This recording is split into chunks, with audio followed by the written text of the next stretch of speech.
Well, you answered my question in part because I lost my sister back in 2018 and it was really, I went through a really tough time.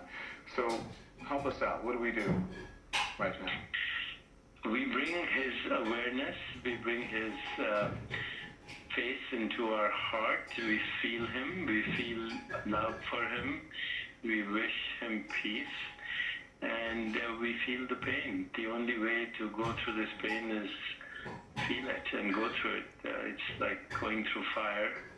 You burn, but then ultimately it has a life cycle. Grief has a energy of its own, and the more we remember fond moments of him, the more we keep him in our heart, the more we wish him and his family the best in the future, the more it eases our pain and the more it eases everybody else's pain. And remember, death is something that we all have to face. It's just a question of when.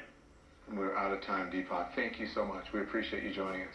Thank you, Don. Thank you very much. With the final moments of Kobe Bryant's last game where he electrified the home crowd with a 60-point performance.